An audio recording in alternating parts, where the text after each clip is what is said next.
ಅದನ್ನ ಮನೆಯೊಳಗಡೆನೆ ತೀರ್ಮಾನ ಮಾಡ್ಕೊಂಡ್ಬಿಟ್ಟಿದ್ರೆ ಏನೋ ಬೇರೆ ಇರ್ತಿತ್ತು. ಅದನ್ನ ಪಂಚಾಯಿತಿ ಕಟ್ತಾರೆ. ಪಂಚಾಯಿತಿಲಿ ಆ ಕೇಸ್ ಬಂದಾಗ ಮತ್ತು ಆ ಸ್ತ್ರೀಗೆ ಸಂಬಂಧಪಟ್ಟಂತ ಗಂಡನಾಗಿರ್ಬೋದು ಮತ್ತು ಅವರ ಕುಟುಂಬದ ಹಿರಿಯರಾಗಿರ್ಬೋದು ದೂಷಣೆಗಳನ್ನ ಮಾಡ್ತಾರೆ ಅವಳನ್ನ. ಕೊನೆಗೆ ಪಂಚಾಯಿತಿಯವರು ತೀರ್ಮಾನ ಏನಾಗುತ್ತೆ, ಇವಳನ್ನ ಆ ಒಂದು ಊರಿಂದ ಬಹಿಷ್ಕಾರ ಮಾಡ್ತಾರೆ. It is A real story. ಬಹಿಷ್ಕಾರ ಮಾಡಿದ್ಮೇಲೆ ಆ ಹೆಣ್ಣು ಆ ಅವಮಾನ ಯಾರು ತಾನೇ ತಳ್ಕೊಳಕ್ಕಾಗುತ್ತೆ? ಕೊನೆಗೆ ಏನ್ ಮಾಡುತ್ತೆ, ಅದು ಆತ್ಮಹತ್ಯೆಯನ್ನ ಮಾಡ್ಕೊಂಡು. ಅದು ಮಾಡಿಕೊಂಡ ಕೇವಲ ಕೆಲವೇ ತಿಂಗಳ ನಂತರ ಅವ್ರ ಮನೆಯಲ್ಲಿ ನಡೆಯುವಂತ ಘಟನೆಗಳು ಅಷ್ಟಿಷ್ಟಲ್ಲ.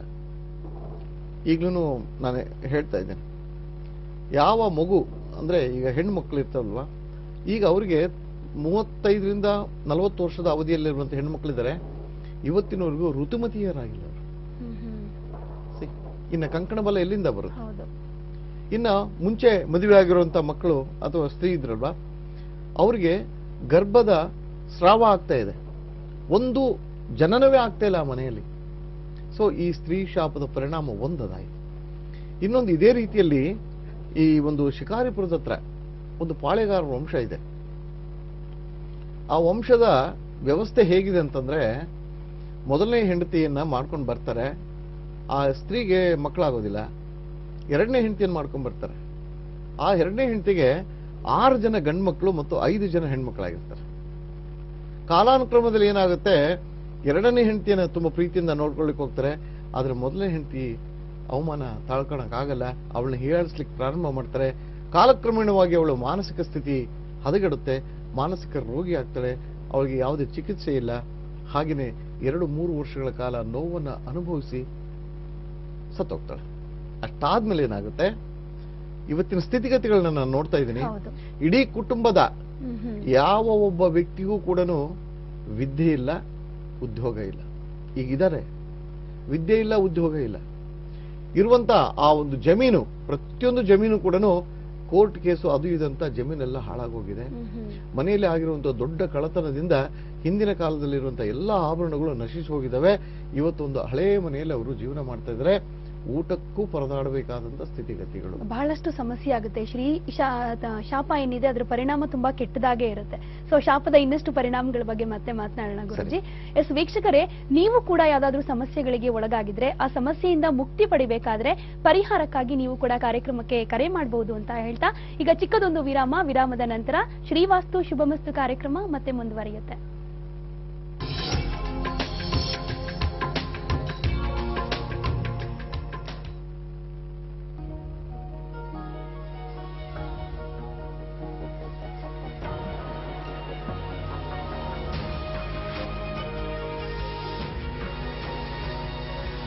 ಸಮರ್ಪಿಸುತ್ತಿದ್ದೇವೆ ಭಾರತದ number 1 110cc motor cycle star city plus ನ ಹೊಸ ಗೋಲ್ಡ್ ಎಡಿಷನ್, ಸ್ಟೈಲ್ ನ ಹೊಸ ಸ್ಟಾರ್. ನನಗ್ ಗೊತ್ತು ನೀನು ಯಾವುದಕ್ಕೆ ಕಾಯ್ತಾ ಇದ್ಯಾ ಅಂತ. ಯಾವುದಕ್ಕೆ? ಅದೇ ಗಿಫ್ಟ್ಗೆ. sendmygift.com ಗೆ ಹೋಗಿ ನಿನ್ ಗರ್ಲ್ ಫ್ರೆಂಡ್ಗೆ ಒಂದು ಒಳ್ಳೆ ಗಿಫ್ಟ್ ಕಳಿಸ್ಬಿಡು. ಇಲ್ಲ ಅಂದೆ ಹಕ್ಕಿ ಇನ್ಯಾರೋ ಹಾರಿಸ್ಕೊಂಡು ಹೋಗ್ತಾರೆ. My fans expect a lot of me, and I like to meet their expectations. Just like TGS fulfills their home buyers' expectations. TGS Constructions. Committed to match expectations.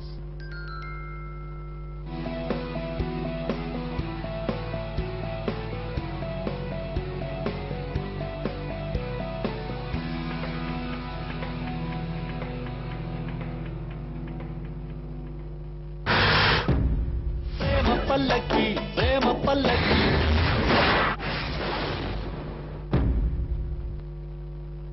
Address ಸಂಸ್ಥೆ ಪ್ರಸ್ತುತಪಡಿಸಿರುವ mega job fair 2012-2015 ಭಾನುವಾರ ಬೆಳಗ್ಗೆ 9 ರಿಂದ ಸಂಜೆ 5ರವರೆಗೆ. ಸ್ಥಳ Malleshwaram, 13ನೇ class, ಸರ್ಕಾರಿ ಬಾಲಕಿಯರ ಪ್ರೌಢಶಾಲೆ ಮತ್ತು ಪಿಯು ಕಾಲೇಜ್, ಬೆಂಗಳೂರು. ಮೊಬೈಲ್ ಸಂಖ್ಯೆ 9945285100, 9986160717.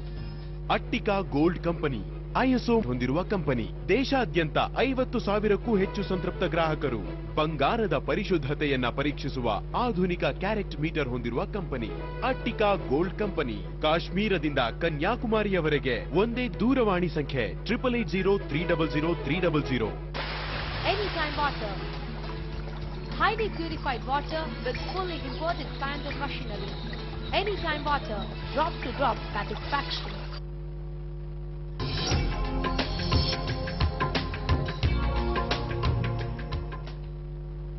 ವಿರಾಮದ ನಂತರ ಶ್ರೀವಾಸ್ತು ಶುಭಮಸ್ತು ಕಾರ್ಯಕ್ರಮಕ್ಕೆ ಮತ್ತೊಮ್ಮೆ ಸ್ವಾಗತ. ಗುರುಜಿ, ಇನ್ನು ನೀವು ನಿಮ್ಮ ಈ ಒಂದು ಶ್ರೀವಾಸ್ತು ಲಕ್ ಸಂಸ್ಥೆ ಏನಿದೆ ಅದರ ಮೂಲಕವಾಗಿ ಹಲವಾರು ಸೆಮಿನಾರ್ಗಳನ್ನ ಕಂಡಕ್ಟ್ ಮಾಡ್ತಾ ಇರ್ತೀರಾ. ಸೊ ಈ ಬಾರಿ ಯಾವ್ದಾದ್ರು ವಿಶೇಷವಾದ ಸೆಮಿನಾರ್ ನಡೀತಾ ಯಾವೆಲ್ಲ ವಿಚಾರಗಳನ್ನ ತಿಳಿಸ್ಕೊಡ್ತಾ ಇದ್ದೀರಾ ಅದ್ರ ಮೂಲಕವಾಗಿ? ಎಸ್ ಮಾ, ಅಬ್ಸಲ್ಯೂಟ್ಲಿ. ಶ್ರೀವಾಸ್ತು ಲಕ್ ಸಂಸ್ಥೆ ಅನೇಕ ಸೆಮಿನಾರ್ಗಳನ್ನ ಕಂಡಕ್ಟ್ ಮಾಡಿದೆ. ಯಥಾ ಪ್ರಕಾರವಾಗಿ ಈ ಒಂದು ಹೊಸ ವರ್ಷದ 2016 ಜನವರಿ 25-26ಕ್ಕೆ ಬೆಂಗಳೂರಿನಲ್ಲಿ ಕಂಡಕ್ಟ್ ಮಾಡ್ತಾ ಇದ್ದೀವಿ. ಆ ಒಂದು ಸೆಮಿನಾರ್ನ ವಿಶೇಷತೆ ಏನು ಅನ್ನೋದು ಬಗ್ಗೆ. ಆ ಸೆಮಿನಾರ್ನ ವಿಶೇಷತೆ ಅಂದ್ರೆ ಹೀಗೆ, ಜ್ಯೋತಿಷ್ಯ ಮತ್ತು ವಾಸ್ತುವಿಗೆ ಸಂಬಂಧಪಟ್ಟಂತ ವಿಷಯಗಳನ್ನ ಕೂಲಂಕುಷವಾಗಿ ಪರಿಶೀಲನೆ ಮಾಡಬೇಕಾದಂತ ಒಂದು ವಿಷಯ ಅಲ್ಲಿ. ಹೇಗೆ ಅಂತಂದ್ರೆ, ಯಾವುದೋ ಒಂದು ಜಾತಕ ಸಿಕ್ಕಿದೆ, ಆ ಜಾತಕದಲ್ಲಿ ನಾವು ಏನೋ ಒಂದು ನೋಡ್ತೀವಿ, ಅದನ್ನ ಕ್ವಿಕ್ ಆಗಿ ಆಕ್ಸೆಸ್ ಮಾಡಿ ಯಾವ ರೀತಿ ಅನಲೈಸ್ ಮಾಡೋದು, ಹೇಗೆ ತಿಳ್ಕೊಳ್ಳೋದು, ಅದನ್ನ ಹೇಗೆ ಹೇಳೋದು, ಅರ್ಥ ಆಗುತ್ತಲ್ಲ ಅದನ್ನ. ತದನಂತರ ಅಂತ ಸಮಸ್ಯೆ ಬಂದಾಗ ಅದಕ್ಕೆ ಪರಿಹಾರ ಏನು, ಆ ಸಮಸ್ಯೆಗೆ ಪರಿಹಾರವನ್ನ ಯಾವ ರೀತಿಯಲ್ಲಿ ಕೊಡಬೇಕು ಅಂದ್ರೆ ಫಲ ಜ್ಯೋತಿಷ್ಯ ಅಂತ ಹೇಳುತ್ತೆ ವಿಚಾರ. ಅದ್ರ ಬಗ್ಗೆ ಅವತ್ತು ಡಿಸ್ಕಷನ್ಸ್ ಇರುತ್ತೆ. ಯಾವುದು ಉದ್ಯೋಗ ಆಗಿರ್ಬೋದು, ವಿವಾಹಕ್ಕೆ ಸಂಬಂಧಪಟ್ಟಂತ ವಿಚಾರಗಳಾಗಿರ್ಬೋದು, ಮಕ್ಕಳ ವಿದ್ಯಾಭ್ಯಾಸಕ್ಕೆ ಸಂಬಂಧಪಟ್ಟಂತ ವಿಚಾರಗಳಾಗಿರ್ಬೋದು, ಬೇಕಾದಷ್ಟು ಆ ಸಬ್ಜೆಕ್ಟ್ ಅನ್ನ ನಾವು ತಗೊಳ್ಳುವಂತ ರೀತಿ ಏನಂದ್ರೆ ಥ್ರೋ ದಿ ಸೈಂಟಿಫಿಕ್ ಮ್ಯಾನರ್. ಇಂಥ ಸಮಸ್ಯೆ ಇದ್ರೆ ಇದಕ್ಕೆ ಪರಿಹಾರ ಏನು ಅನ್ನೋದ್ರ ಬಗ್ಗೆ ಅವತ್ತು ತುಂಬಾ ಬ್ಯೂಟಿಫುಲ್ ಆಗಿ ಡಿಸ್ಕಷನ್ಸ್ ಇರುತ್ತೆ. ಇನ್ನು ವಾಸ್ತುವಿಗೆ ಬಂದ್ರೆ, ವಾಸ್ತುವಿನಲ್ಲಿ ವಿಶೇಷವಾಗಿ ವಾಸ್ತುವನ್ನ ಕೇವಲ ಒಬ್ಬ ವ್ಯಕ್ತಿ ನೋಡುವಂತ ದೃಷ್ಟಿಕೋನ ಇದೆಯಲ್ಲ, ವಾಸ್ತು ಯಾವುದೋ ಒಂದು ಮನೆಗೆ ಹೋಗ್ತೀನಿ, ನೋಡ್ತೀನಿ, ಅದು ಸರಿಗಿಲ್ಲ, ಇದು ಸರಿಗಿಲ್ಲ, ಅದು ಸರಿ ಇದೆ, ಇದು ಸರಿಗಿದೆ ಅಂತ ನೀವೇನು ಬಾಯಿಂದ ಹೇಳ್ಬೋದಲ್ವಾ, ಅದನ್ನ ಅವಾಯ್ಡ್ ಮಾಡ್ಬೇಕು ಫಸ್ಟ್ ನಾವು. ಮನುಷ್ಯನಿಗಿರುವಂತ ಜ್ಞಾನ ಇಷ್ಟೇ ಇದ್ರೂ ಕೂಡ ಅದೊಂಥರ ಸೀಮಿತ. ಆದ್ರೆ ಒಳಗಡೆ ಇರುವಂತ ಒಂದು ಆಂತರಿಕ ಶಕ್ತಿಯನ್ನು ಅರ್ಥಕೋಬೇಕಂದ್ರೆ ನಾವು ದೊಡ್ಡ ಜ್ಞಾನಿ ಆಗಿರ್ಬೇಕು. ಆ ಜ್ಞಾನ ನಮಗೆ ಅಷ್ಟೊಂದು ಕಡಿಮೆ ಅನ್ಕೊಳ್ಳಿ. ಯಾರೋ ಕೇವಲ ಕೆಲವೊಂದು ಋಷಿಮುನಿಗಳಿಗೆ ಮಾತ್ರ ಆ ಅಂತರ್ಚಕ್ಷು ಅಂತ ಹೇಳ್ತೀವಲ್ಲ ಅದು ಇರುತ್ತೆ, ನಮಗೆ ಇಲ್ಲ ನಿಜ ಸ್ಥಿತಿಯಲ್ಲಿ. ಇಂಥ ಸಂದರ್ಭದಲ್ಲಿ ಮಾಡರ್ನೈಸೇಷನ್ ಆಗಿದೆ, ಎಲ್ಲ ವೈಜ್ಞಾನಿಕವಾಗಿ ನಾವು ಮುಂದುವರಿತಿರ್ಬೇಕಾದ್ರೆ ವೈಜ್ಞಾನಿಕ ಉಪಕರಣಗಳನ್ನ ಯಾಕೆ ಬಳಸಬಾರದು? ವಾಸ್ತು ಅಂದ್ರೆ ಸೈಂಟಿಫಿಕ್ ಅಪ್ರೋಚ್ ಅದು. ಅದನ್ನ ನೀವು ವಾಸ್ತು ಪ್ರಕೇನ ನೀವು ಮುಂದೆ ಹೋಗ್ಬೇಕಾದ್ರೆ ವೈಜ್ಞಾನಿಕ ವಿಷಯಗಳನ್ನ ನೀವು ಅಲ್ಲಿ ರೂಢಿಸ್ಕೋಬೇಕು.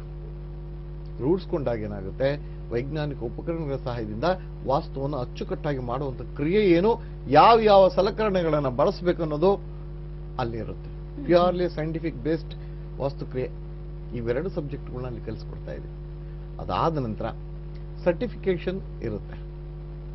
ಇಲ್ಲಿ ಬಹಳ ಮುಖ್ಯವಾಗಿ ಹೇಳ್ಬೇಕಂದ್ರೆ, ಯಾರು ಈ 10 ಸೆಮಿನಾರ್ಗಳಲ್ಲಿ ಪಾರ್ಟಿಸಿಪೇಟ್ ಮಾಡಿ ಸರ್ಟಿಫಿಕೇಟ್ ತಗೊಂಡಿದ್ದೀರಲ್ವಾ, ಅವರೆಲ್ಲರಿಗೂ ಕೂಡ ಶ್ರೀವಾಸ್ತು ಲಕ್ ಸಂಸ್ಥೆಯಿಂದ ಉದ್ಯೋಗದ ಅವಕಾಶಗಳಿದ್ದಾವೆ. ಸರ್ಟಿಫಿಕೇಟ್ ಇದ್ರೆ ಸಾಕು ನನಗೆ ಕೆಲಸ ಸಿಗುತ್ತೆ ಅಂತ ಅರ್ಥ ಅಲ್ಲ. ಸರ್ಟಿಫಿಕೇಟ್ ತಗೊಂಡು ಅದರ ಬಗ್ಗೆ ಜ್ಞಾನವನ್ನ ಬೆಳೆಸ್ಕೊಂಡಿರೋರು ಎಲಿಜಿಬಲ್ ಕ್ಯಾಂಡಿಡೇಟ್ಸ್ ಅಂತ ಹೇಳ್ತೀವಲ್ಲ, ಅಂತವರಿಗೆ ಶ್ರೀವಾಸ್ತು ಲಕ್ ಸಂಸ್ಥೆಯಲ್ಲಿ ಡೆಫಿನೆಟ್ಲಿ ಒಂದು ಉದ್ಯೋಗದ ಅವಕಾಶ ಇದೆ.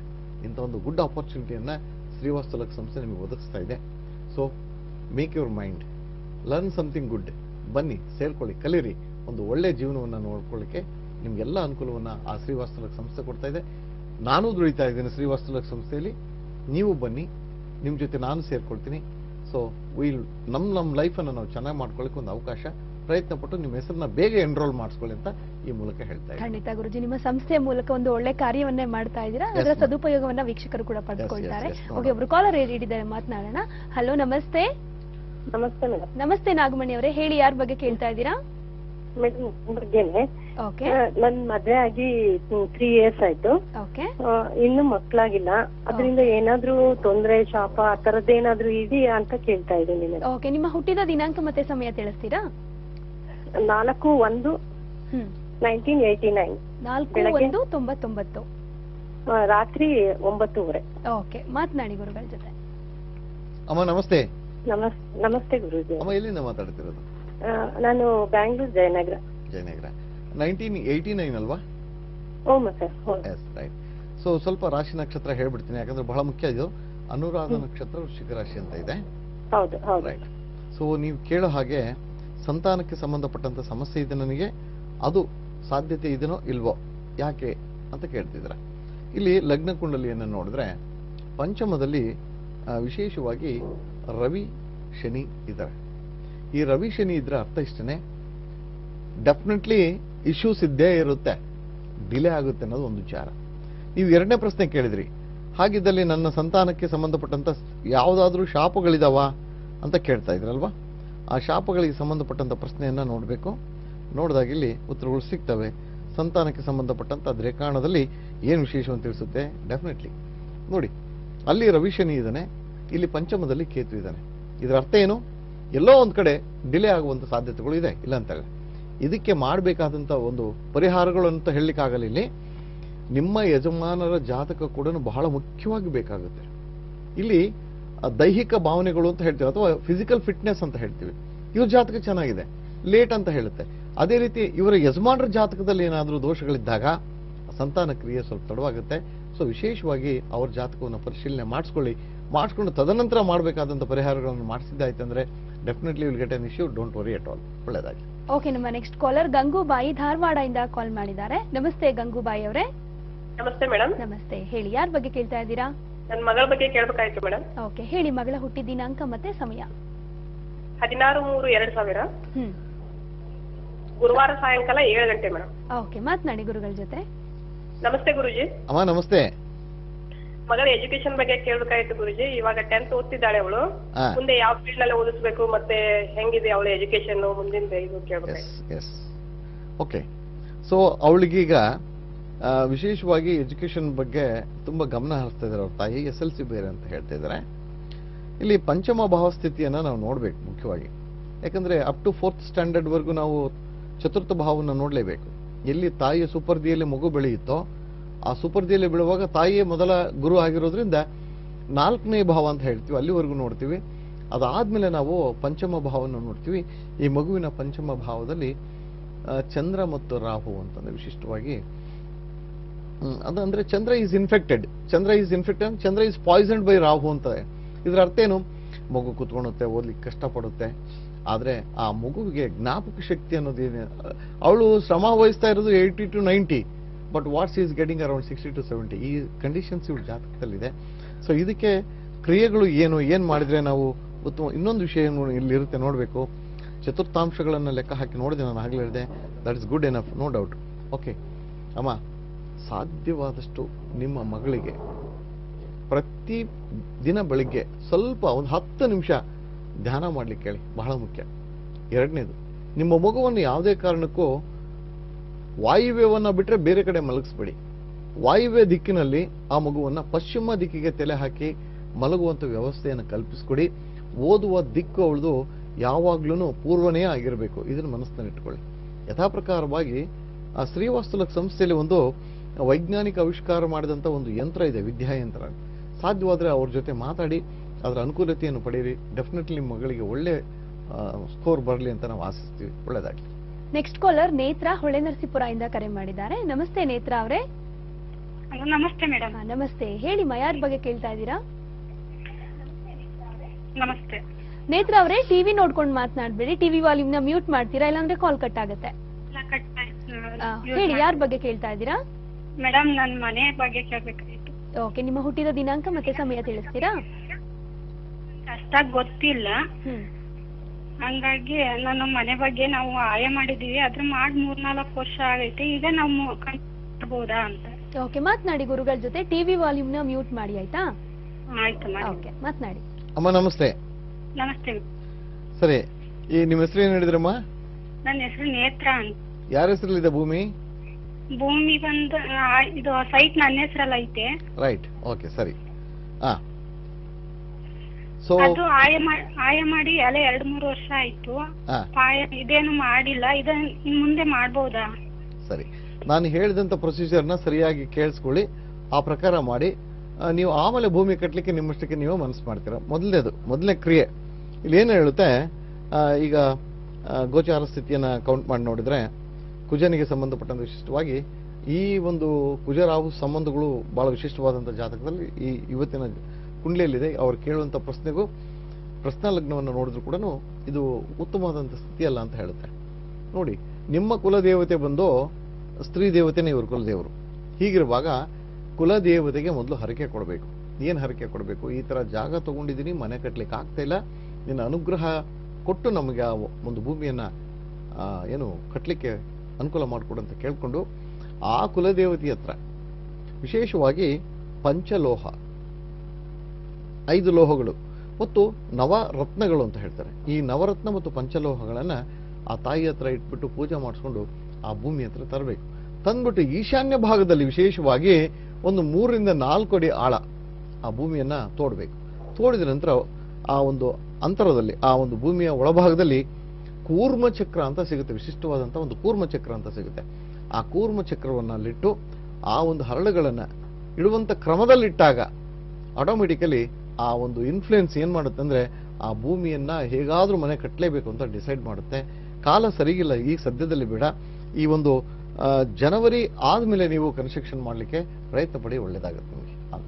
ಧನ್ಯವಾದ ನೇತ್ರ ಅವರೇ ಕಾರ್ಯಕ್ರಮಕ್ಕೆ ಕರೆ ಮಾಡಿದ್ದಕ್ಕೆ. ವೀಕ್ಷಕರೇ ಕರೆ ಮಾಡ್ತಾ ಇರಿ, ಇನ್ನಷ್ಟು ಕಾಲರ್ಸ್ ಜೊತೆನೂ ಮಾತನಾಡ್ತೀವಿ. ಅದಕ್ಕೂ ಮುಂಚೆ ಶ್ರೀವಾಸ್ತು ಶುಭಮಸ್ತು ಕಾರ್ಯಕ್ರಮದಲ್ಲಿ ಮತ್ತೊಂದು ವಿರಾಮ.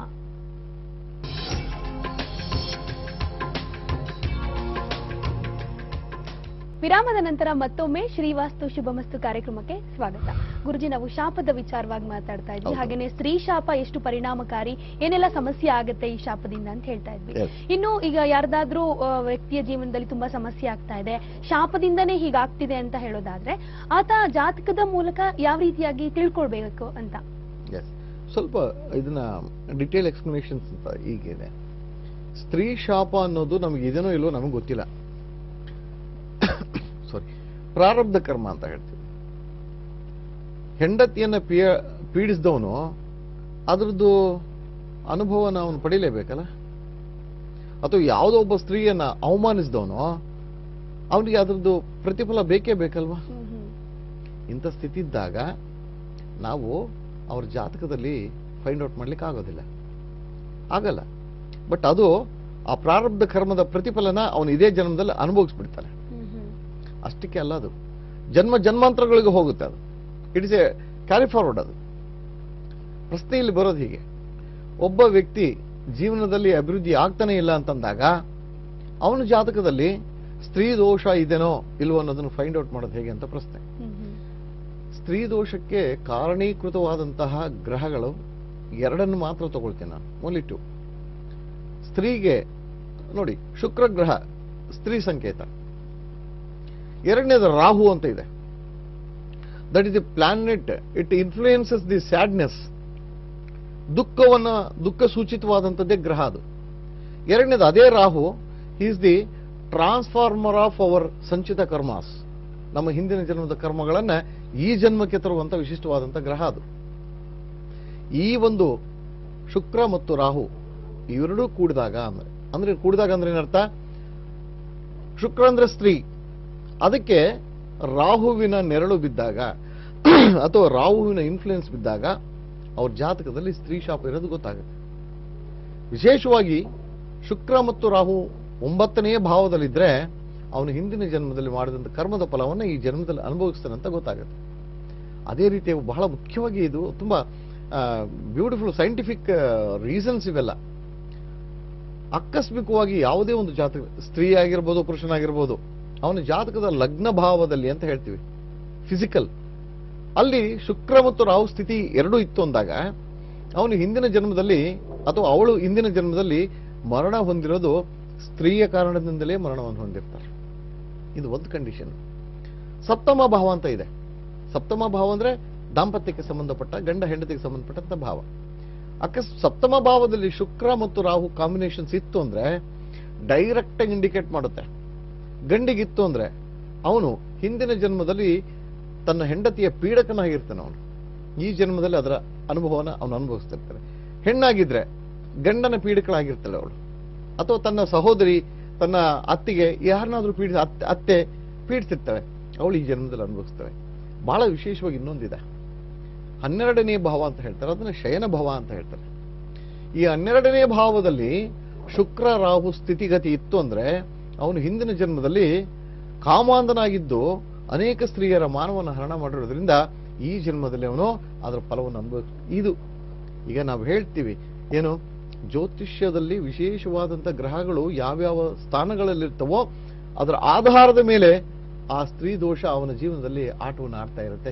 ಇಂಥವನು ಈಗ ಹೇಳಿದ್ನಲ್ಲ 12ನೇ ಭಾವದಲ್ಲಿ ಕಾಮಾಂಧನಾಗಿ ಅವನು ಇಂದಿನ ಜನ್ಮದಲ್ಲಿ ಕಾಡಿಸಿದ್ನಲ್ವಾ, ಈ ಜನ್ಮದಲ್ಲಿ ಅವನಿಗೆ ಸ್ತ್ರೀ ಸುಖ ಅನ್ನೋದೇ ಇರೋದಿಲ್ಲ. ಎಷ್ಟೇ ಪ್ರಯತ್ನ ಪಟ್ಟರು ಸಂತಾನಕ್ಕೆ ಸಂಬಂಧಪಟ್ಟ ಮದುವೆನೇ ಆಗಲ್ಲ, ಇನ್ನೆಲ್ಲಿದವಂತು. ಈ ರೀತಿಯ ಸ್ಥಿತಿಗತಿಗಳನ್ನ ಅವನು ಎದುರಿಸ್ತಾ ಇರ್ತಾನೆ. ಕೆಲವು ಜನ ಹೇಳ್ತಾರೆ ನನ್ನ ಜಾತಕ ಇಲ್ಲ, ಹಾಗಾದ್ರೆ ನನಗೆ ಸ್ತ್ರೀ ಶಾಪನ್ನು ನಾನು ಹೇಗೆ ಕಂಡು ಹಿಡ್ಕೋಬೇಕು? ಯಾವಾಗ ನಿನ್ನ ಜಾತಕ ನಿನ್ನಲ್ಲಿ ಇಲ್ವೋ ಆ ಟೈಮಲ್ಲಿ ನೀನು ಯಾವುದೇ ಮನೆಗೆ ಹೋಗಿ ವಾಸ ಮಾಡಿ ನೋಡು.